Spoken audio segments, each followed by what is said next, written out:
in History with Charles A. Jennings. Greetings.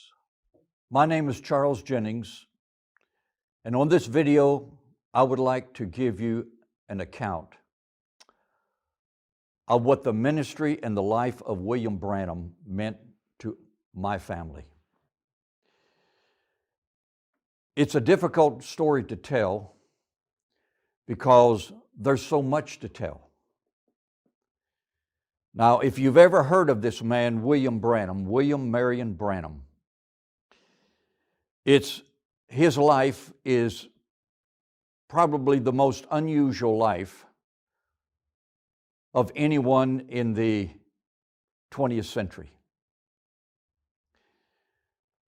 And one of the most unusual ministries that has ever taken place, I would say, since the days of the writing of the New Testament. Now, during the healing revivals of the late 1940s through the 1950s, early 60s, there were a lot of evangelists, approximately 300 evangelists, tent evangelists, crisscrossing the country praying for the sick. And there were some very popular ones. But William Branham had a most unusual ministry among them all. And as the life story of this man goes, he was a Baptist preacher in Jeffersonville, Indiana. And somewhere he received the baptism of the Holy Ghost and came into the knowledge of the unity or the oneness of the Godhead. And I think it was in 1946 he received an angelic visitation. And this angel told him that he was going to have two signs. That when he prayed for people, that he would feel a sensation in his, I think it was his left hand. And the second sign was that he would know the hearts of the people. In other words, God would show him what was in a person's heart and mind. And we saw that demonstrated many, many times during his ministry. And the Lord told him that he was to take the message of divine healing to his generation, and nothing was going to stand in his way, even cancer. So, in approximately early 1948, he came to Miami, Florida, where we were living, my family was living,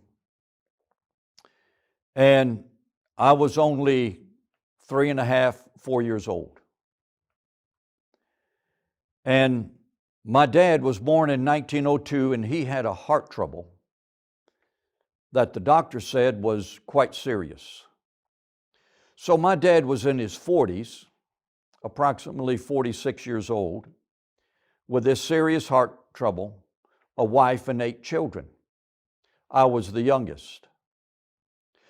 And my mother's sister's husband, J.T. Crosby, from Charlotte, North Carolina, called up my dad and said, I understand William Branham is going to be in Miami, Florida. I want you to go there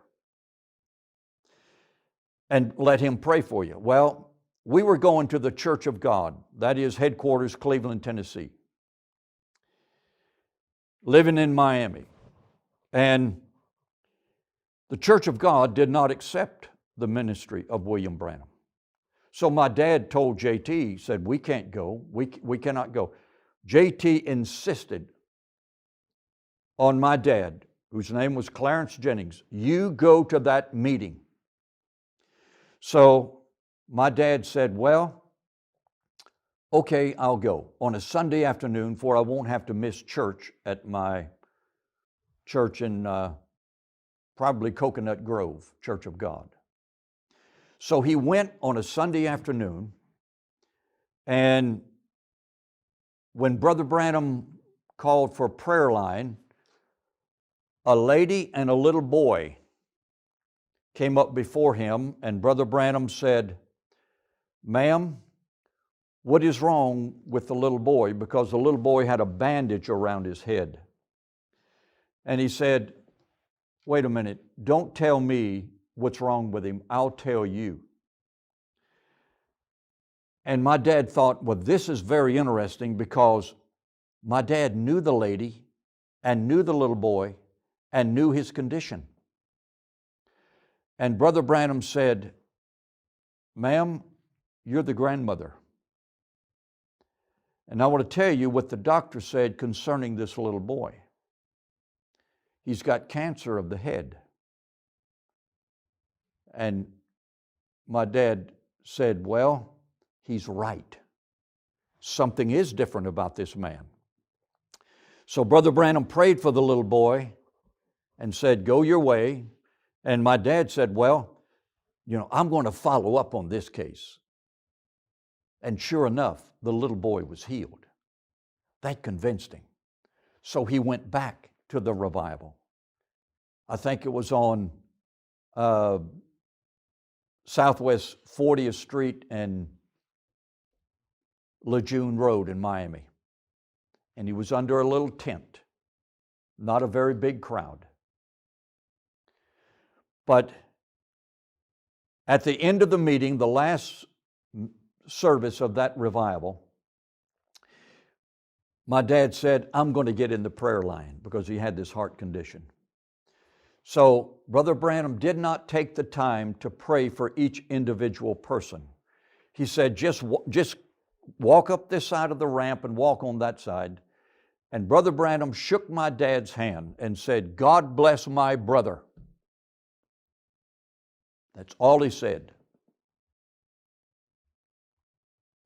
And 3 days later, my dad was driving his pickup truck, 36th Street and 22nd Avenue. And he crossed the intersection, and the Lord spoke to him and said, "You're healed. You're healed." And my dad lived to be 96 years and 11 months old. Well, while in Miami, that's when Brother Branham met F.F. Bosworth, he was an older gentleman at the time, but he became like a mentor, because Brother Branham at that time was only in his mid-30s. So to be honest with you, the Church of God leadership in our local church called my parents up on the carpet and dismissed them from the church. The whole family was kicked out. Well, just before my family was kicked out of the Church of God, we went to one of Brother Branham's meetings over in the St. Petersburg, Tampa area. This was around 1950. Now I remember going and taking the ferry across Tampa Bay and going in this big auditorium.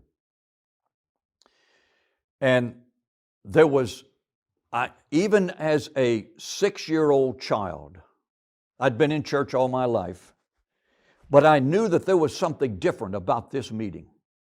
When that man stood up and came to the microphone to give his sermon, which he didn't give a dynamic sermon, he just talked to the crowd, you could feel a special presence of God, unlike any other meeting that I have ever been in my life to this very point right now. Well, in that meeting, a woman came up before Brother Branham, and my father and mother knew this woman, Sister Johnson. She was the wife of a Church of God pastor. And he said, "Sister, you're not from this area, are you?" "No, I'm from Miami." And he says, "I want to tell you what's wrong with you. You have cancer." She said, "That's right." He said, "I want to tell you something that you may not know." My dad related this story to us many times. He said, "Your husband is sitting behind me on the platform, and he's a minister. And he has cancer of the throat. But God's going to heal both of you." And he did. Well, at the meeting of the excommunication around 1950 or 51, Brother Johnson was sitting there. But my dad said, "I am not going to denounce William Branham. I want to retain my healing." But Brother Johnson never spoke up in my dad's defense. But we'll leave that be. We'll just give that to God. Then we attended another meeting in 1953 in West Palm Beach, and Brother Branham was holding a meeting in a boxing arena on Military Highway. And I remember it well. 1953, I was about 9 years old, and we attended every service. We drove that 75 miles. My dad would take off early from work. We would drive up there 75 miles, and then drive back late every night. But the presence of God was so real and so sacred and so different. There was no loud music. There was an organ there. And somebody would lead a song, but the theme song was "Only Believe," written by Paul Rader back in 1930 or so. Only believe. And I'm telling you, people sat there in anticipation as to what was going to happen and what they were going to see happen. Because there was a special heavenly presence. I can't explain it. And I've felt the presence of God many times in different services and different types of presence when God would manifest Himself in different ways at different times, but nothing like this. It was like you were standing in the presence of Christ Himself. And there was a lady by the name of Sister Gavin that also went to the Church of God that our family knew very well. And she came up before Brother Branham in this 1953 West Palm Beach meeting, and she had her arm in a sling. Her arm had been broken.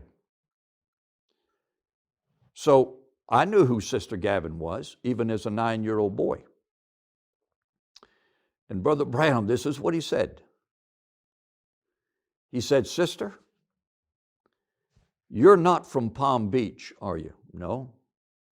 "You're from south of here, down by Miami." She said, "Yes, that's true." Then this is what he said. "Your name is so-and-so." Your name is, gave the first name, last name was Gavin. Your telephone number is so-and-so.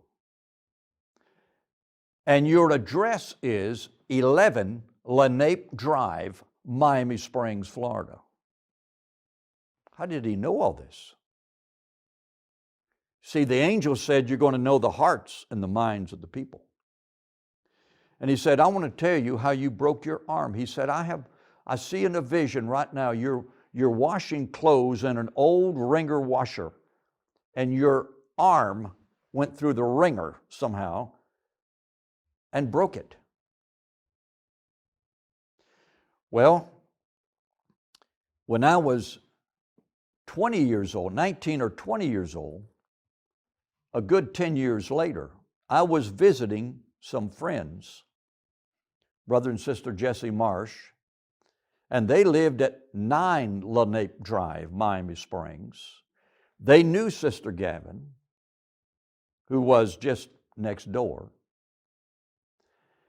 And Sister Marsh, when I was telling this story, she spoke up and she said,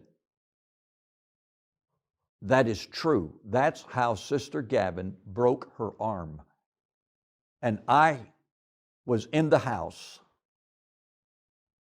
when she was washing clothes next door, and I heard her yell when she got her arm caught in the wringer. Sister Gavin was healed. How did this man know these things? It's like the biblical account. How can these things be done? How can you do these things except God be with you?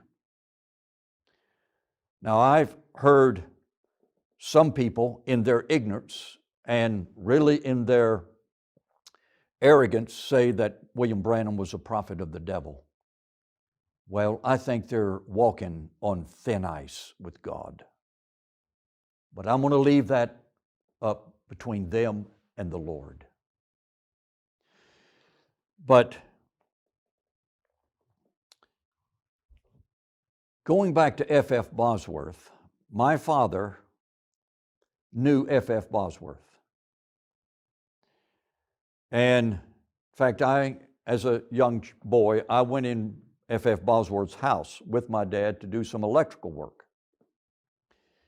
He was adding a back porch, and I could take you to his house today, Southwest 27th Avenue and 16th Street, about the second or third house from the corner. And Brother Branham had Brother Bosworth join his team, evangelistic team, and he would give sermons and lessons on divine healing, etc., in some of the morning services, and then Brother Branham would minister in the evening. And they went to Africa together, Durban, South Africa.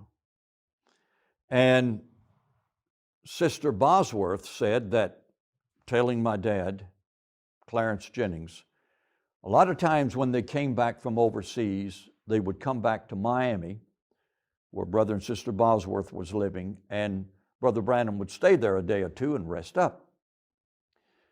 And Brother Branham, according to the account of Sister Bosworth, Brother Branham said that he would have visions a lot during the night. And sometimes he didn't sleep well because he was having these visions of things that were yet to happen in his future meetings. And he had a vision of a little boy that was killed in an automobile accident, and he raised him from the dead. Well, that happened when they went to Scandinavia. And he had that vision. And – Sister Bosworth said that he would come to the breakfast table and tell these visions of things that were yet to happen in future meetings.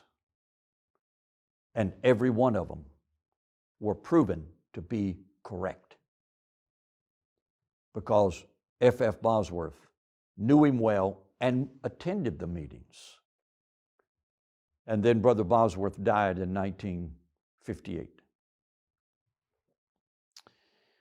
Well, in around 1990, I was going to holding some meetings in the state of Michigan. So my dad went with me. He was still living. So the suggestion was made, well, why don't we go by Jeffersonville and just go in the church, Branham Tabernacle in Jeffersonville, and take the little map that they have available and go through the town and see the different spots. Well, the headquarters for the Voice of God ministry was still in that military quadrangle. It was a military depot at one time, and there was a building in the center. And the Voice of God headquarters was in that building. So we went there a couple of times and went to the tabernacle and saw the pictures on the wall and so forth. But one time we walked in the headquarters there in that old military quadrangle building, and there was an older man sitting there. And I didn't know who he was. And I started visiting with him, and he was very friendly. And he said, "My name is Brother Roberson." I thought, oh, Roberson. I heard that name mentioned by Brother Branham on some of his tapes, cassette tapes that I had previously listened to. And he said, "I want to tell you my story of meeting Brother Branham." He said, "I was a local boy here in Jeffersonville and a sinner, and I was drafted into the Army in World War II. And he said, I survived the war, had some close calls during the war, but I made it back home. And he said, I came home, and Brother Branham was in his ministry then, and he was holding meetings in the tabernacle, and somehow I met Brother Branham face to face. And Brother Branham asked him if he was a Christian. No, not really, he said. So Brother Branham said this to Mr. Roberson. I want to tell you something. He said, I see a vision of you in World War II, and it's a real muddy road, and you're in a ditch, and this military transport truck slid off in the mud and rolled over you. But fortunately, you were in the part of the truck that rolled over you was the back end, so therefore no part of the truck actually hit you. And then I see a man standing, looking down at you. And Mr. Roberson, now Brother Roberson, said, that's true, Brother Branham. That actually happened to me. So this would have been maybe 5, 6, 7 years later. And that man standing there, Brother Roberson said, told me, had his hands on his hips and looked down at him and said, you'll be all right, son. Well, it was none other than General George Patton. That convinced Brother Roberson that this was a man of God. So Brother Roberson got a GI loan, and he was building a house, and he was proud of the house, and he was now a Christian, and he had a family, a small family, and he drilled a well, and the water was bitter. Now this is what Brother Roberson told me. The water was bitter. He could not drink the water. And he was extremely disappointed. So what did he do? He called Brother Branham. And Brother Branham told him, if I'm not mistaken, it might have been over the phone, said, Brother Roberson, don't worry about it. I'm going to speak the word, and the water is going to turn sweet. And he spoke the word, water, turn sweet. And the water turned sweet. And he said, we are still living in the same house, drinking from that same well. Now, there's a lot of mysteries about William Branham. I don't have to explain all the mysteries in his life. But I believe, just like the title of the book written by Gordon Lindsay, William Branham, a man sent from God. I believe it. Did he make mistakes as a human? Possibly. Did he believe some things that maybe I don't believe, maybe on prophecy or different things in the Bible? Possible. But that's neither here nor there. He was a man sent from God with the most unusual ministry. And there's a lot more about him that you can find out other sources. You can contact his ministry. You can look on YouTube, and there are probably dozens of videos on YouTube about this man. But my dad told me another story. Now, my dad, he was not a minister, he was an electrician, but he knew a lot of ministers and knew ministers that were on the platform and knew a lot of the stories that were related to him that these ministers saw firsthand. For example, in one meeting, a couple, this is after World War II, a couple came up to Brother Branham, and the wife needed to be healed of something. And he said, ma'am, I can't pray for you. He turned the mic aside. He said, I can't pray for your healing until you first get right with your husband.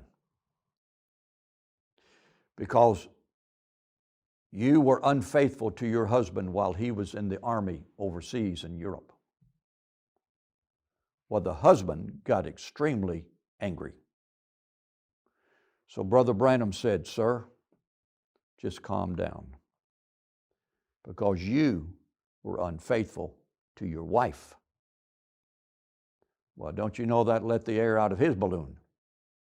In the Houston meeting, a light appeared over his head. Some people tried to explain it by natural means, but it was a supernatural light. And my dad told me another story concerning the Pensacola meeting, that a crazy man being held by two strong men was brought up before Brother Branham. No doubt the man was demon-possessed. And Brother Branham said, turn him loose. They said, no way will we turn him loose. He'll kill you, Reverend. He said, turn him loose. No, we will not turn him loose. He said, well, I can't pray for him as long as he is being held by man. But he said, after church, we'll pray for him. So the way it turned out is that they took two cars. Brother Branham was in one car with his fellow ministers, and there was a car behind them where the crazy man was being held by two strong men. So they drove outside of the city limits of Pensacola, Florida. And it was at night. And Brother Branham had had a vision as to the layout of the land and everything that was in place. And he found that spot and he said, stop. Told the driver to stop. He said, everything is in place. Everything is here except one thing. There's a red car missing. In my vision, there was a red car parked right over there. And there's a car over there, but it's not red. They sat there till daybreak. And when the sun came up, that car had a red reflection on it. Brother Branham said, this is the time. So they got out, and he convinced these two guards to let this man loose. He said, I'm responsible for him now. And he just simply spoke the word, and the man was delivered of that demonic power. Delivered. Well, and that man later got a job with the state of Florida driving a mowing tractor to mowing the right-of-ways along the highways. How did William Branham know this?